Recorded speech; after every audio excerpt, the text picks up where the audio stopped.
Welcome to our lecture online. Now let's talk about the Dirac delta function in 3 dimensions. Well, what is that? We can easily imagine what it looks like in a single dimension. Remember what it looked like in a single dimension. If we had the xy axis, we could travel along the x-axis.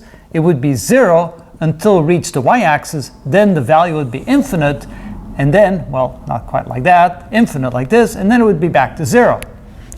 So the Dirac delta function only had a value at one single point when x was equal to 0, and at that point the function was equal to infinity. So therefore we couldn't really call it a function, we just call it a function by name.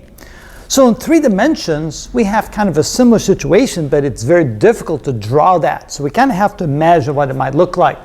So it is a function defined in 3D space such that, and here's how we write the delta function. We put a cube up there just to indicate that it's in 3 dimensions.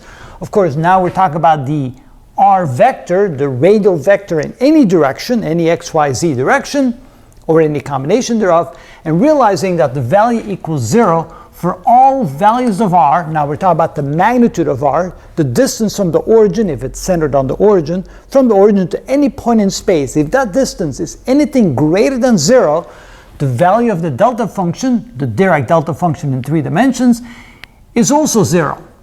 However, if the value of the distance from the origin to a point in space, which now we take that point and put it at the origin, so if now r is equal to 0, so the radial vector equal to 0, at least the magnitude is equal to 0, then the function again becomes infinite. So it doesn't matter, as long as the radial vector equals 0, in other words, when we're at the origin, the point itself, at that point the value of the Dirac delta function equals infinity.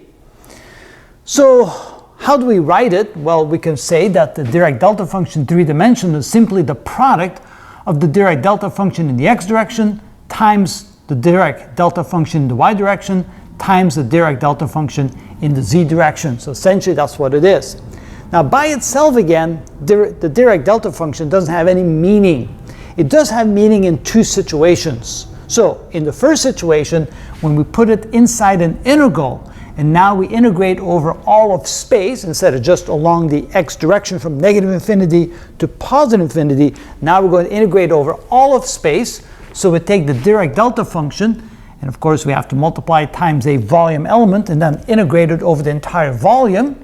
Essentially, the product of the Dirac delta functions in the x, the y, and the z direction, then we get 1, just the same as it was in the singular direction. Because after all, if we do it in the x direction, then we do it in the y direction, then we do it in the z direction, independently of each other, we get 1 each time. Of course, if you multiply 1 times 1 times 1, we still get 1. So that's the key understanding of the Dirac delta function in 3-dimensional space. We integrate over all of space, and then we realize that when we do that, the value of that equals 1. And that's the key understanding of the Dirac delta function in 3 dimensions. Again, by itself, it has really no meaning. But inside an integral sign, it does have meaning. And now, just like before, if we take the Dirac delta function, and maybe I should put a little cube on there, because we are indeed talking about the 3-dimensional Dirac delta function. Now notice that I wrote it as r minus a. A could be any vector other than the r vector. And so now we're talking about taking the Dirac delta function and putting it anywhere in space. It doesn't have to be at the origin, and we'll talk a little bit more about that later. So it doesn't have to be in space. It doesn't have to be at the origin. But if we then take that and we multiply it times a function of some sort of vector quantity, and then we integrate it over all of space, the result is that we get the function evaluated at a. Now, of course, if a is equal to 0, it would be the function evaluated 0, just the same as before. So the meaning and the way it's used is exactly the same as it is in the 1 dimension.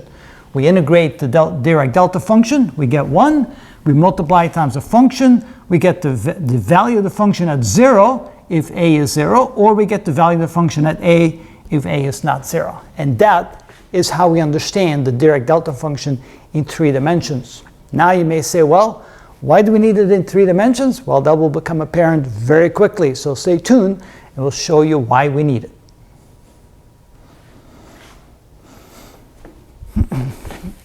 I want to check something. Something was bothering me.